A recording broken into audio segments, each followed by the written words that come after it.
I think the biggest problem that a lot of people have, especially people my age, is the fact that their sleep schedule is so messed up and they do not get enough sleep and they do not sleep properly.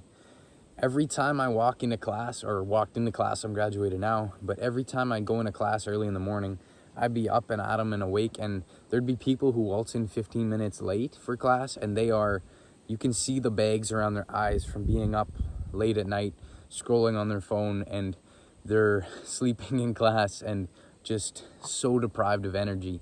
And us as teenagers and young people should not be like this. We should have so much energy that we don't know what to do with. We should be wanting to go and learn all these different things and we are young.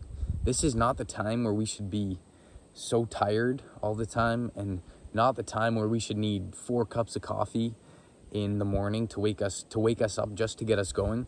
We should wake up and be as spry as a spring chicken. I'm not saying you need to be super loud and all this stuff, but if you want to be productive and get things done, and actually feel good all the time, you need to improve your sleep. Now, the biggest thing that a lot of people get wrong, especially in the self-improvement space, is that they ignore how important sleep actually is. If you want to be productive throughout the day and you want to produce good work, then you need to have good sleep. Rest is just as important, if not more important, than actually doing the work. Because if you're not rested properly and you don't feel good, then the work you're going to be producing is absolute garbage. Now, that's a two-sided coin, because you need to work hard throughout your day and train hard in the gym and do things that are going to make you tired so you sleep. That's tip number 1. Work hard throughout your day so you're actually tired to sleep. A lot of people, especially my age, when they go to sleep, or when it's time to go to sleep, if it's like 10, 11, 12 at night, they don't feel tired because they're just starting to wake up now. And they haven't done things throughout their day. Like, they've just been sitting all day and they haven't been exercising or going outside and being in the sunlight and doing things that are gonna make them feel tired, and so they actually need to sleep. When I go to sleep at night, when it's time for me to actually go rest, I am looking forward to that so much, because I am so tired from everything I've done in the day. Doesn't mean I'm overtraining or pushing myself too hard.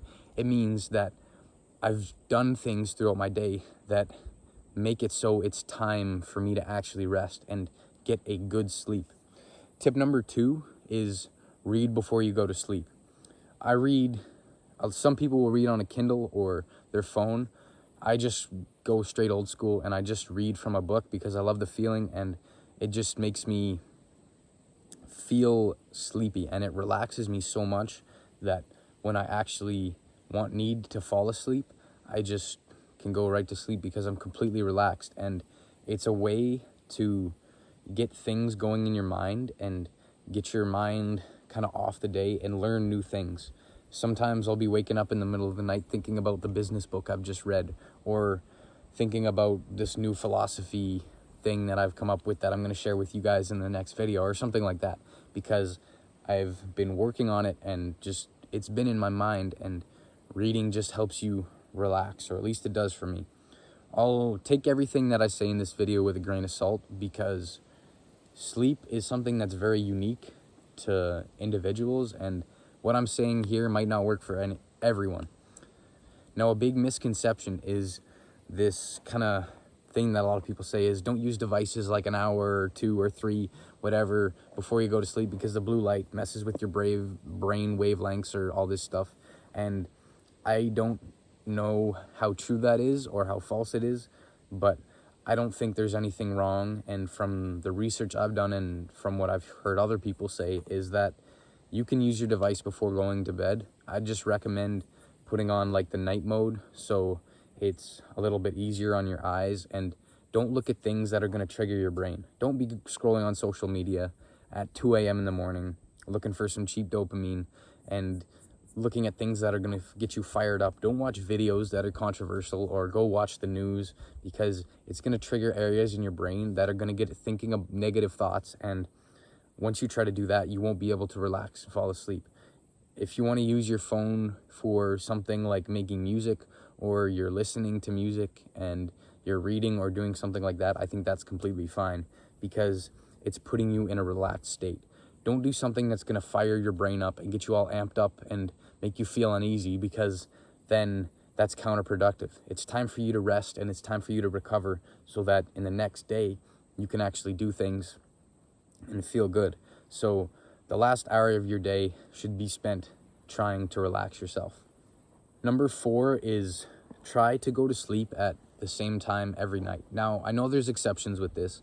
I'm a gigging musician in my hometown here, and there's nights where I get home at 2 a.m. in the morning because I've been playing a wedding gig, or I'm doing something where it requires me to be playing at night, and it sometimes goes early into the morning. But generally, you should fall asleep at the same time every night, because your sleep patterns and your sleep schedule should be as consistent as possible.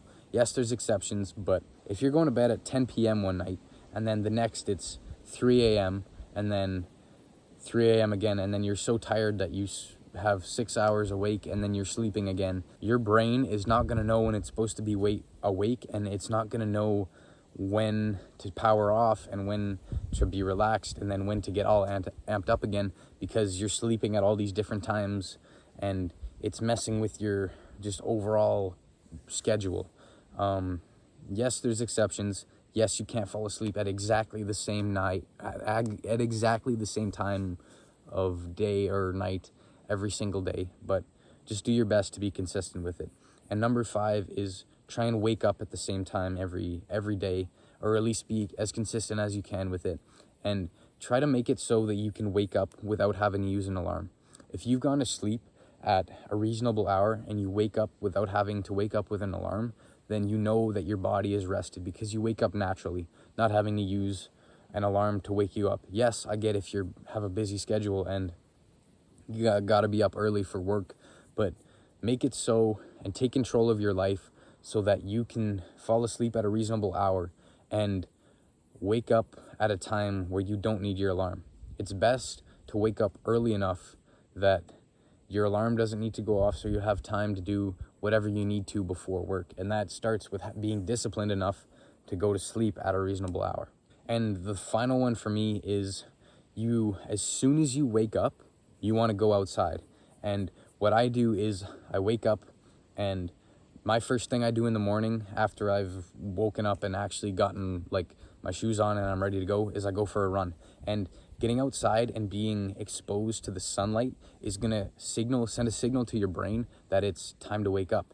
If you think about the way that our ancestors lived, you'd notice that, or you'd find that they'd just use when the sun came up as their time to wake up, and when the sun went down as when to go to sleep, because they didn't have clocks and they didn't have all these time regimented things in their schedule, like when work is done. They just went off whatever was happening to them in the real world. And waking up and going outside, just even if it's for just like 2 minutes or 5 minutes, and just being outside is going to wake you up so much better, and you're going to feel so much less tired, because sunlight is so good for your body and so good for your overall well-being, because it's natural. We were not meant to live inside all the time and not meant to be stuck in the house all the time. If you think about someone who spends all their time inside, they don't look healthy, they don't have good mental health, and you don't think of them as being healthy as well.